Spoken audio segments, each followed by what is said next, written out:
Supreme court ने EVM से डाले गए वोटों को वीवीपीएटी की पर्चियों से 100% मिलान की मांग वाली याचिकाएं खारिज कर दी हैं। लोकसभा चुनाव के बीच कोर्ट का ये फैसला आया है। सुप्रीम कोर्ट ने शुक्रवार को इलेक्ट्रॉनिक वोटिंग मशीन यानी ईवीएम का इस्तेमाल करके डाले गए वोटों का voter verifiable paper audit trail यानी वीवीपीएटी के साथ पूर्ण क्रॉस सत्यापन की मांग करने वाली सभी याचिकाओं को खारिज कर दिया और चुनावों के लिए बैलेट पेपर सिस्टम में वापसी की मांग वाली याचिकाओं को भी खारिज कर दिया। सुप्रीम कोर्ट के जस्टिस संजीव खन्ना और जस्टिस दीपांकर दत्ता की बेंच ने मामले में सहमति से 2 फैसले सुनाए। अपने फैसले में सुप्रीम कोर्ट ने कहा कि लोकतंत्र का अर्थ से सद्भावना बनाना है और मतदान प्रक्रिया पर आंख मूंद कर अविश्वास करना अनुचित संदेह को जन्म दे सकता है।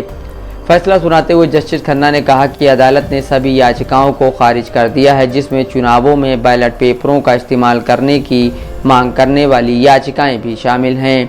सुप्रीम कोर्ट ने चुनाव आयोग के लिए 2 निर्देश जारी किए। कोर्ट ने कहा कि ईवीएम में सिंबल लोड करने के बाद सिंबल लोडिंग यूनिट SLU को सील करके कंटेनर में सुरक्षित किया जाना चाहिए। उम्मीदवार और उनके प्रतिनिधि मुहर पर हस्ताक्षर करेंगे। सुप्रीम कोर्ट ने कहा कि SLU वाले सीलबंद कंटेनरों को नतीजों की घोषणा के बाद कम से कम 45 दिनों तक ईवीएम के साथ स्टोर रूम में रखा जाएगा। अदालत ने चुनाव नतीजों के बाद दूसरे और तीसरे स्थान पर रहने वाले उम्मीदवारों के अनुरोध पर निर्माता द्वारा ईवीएम के माइक्रो कंट्रोलर के सत्यापन की अनुमति दी है।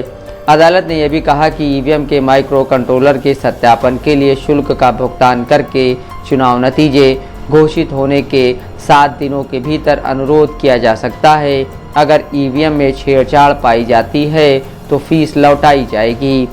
इसके साथ ही कोर्ट ने चुनाव आयोग से पूछा कि क्या पर्चियों की गिनती के लिए इलेक्ट्रॉनिक मशीनें इस्तेमाल हो सकती हैं और क्या चुनाव चिन्ह के साथ साथ प्रत्येक पार्टी के लिए एक बार कोड भी हो सकता है।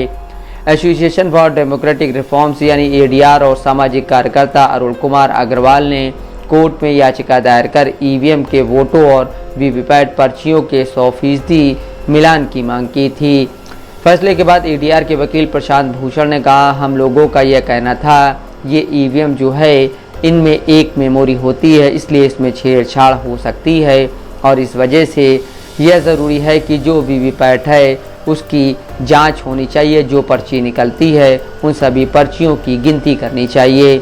उन्होंने आगे कहा, कोर्ट ने हमारी याचिकाओं को खारिज किया है। सुप्रीम कोर्ट ने कहा है कि चुनाव आयोग ये जांच करे सारे बैलेट पेपर पर हम बार कोड डाल दें तो उसकी मशीन के ज़रिए गिनती हो सकती है या नहीं।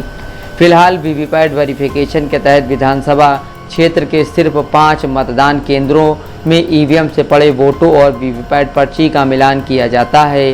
अप्रैल की शुरुआत में जब इस मामले की सुनवाई हो रही थी तब सुप्रीम कोर्ट ने चुनाव में सिर्फ 5 अनियमित रूप से चुने ईवीएम को सत्यापित करने के बजाय सभी ईवीएम वोट और वीवीपैट पर्चियों की गिनती की मांग करने वाली याचिका पर केंद्रीय चुनाव आयोग को नोटिस जारी किया था। Gopal ji Gupta, Dastak live news.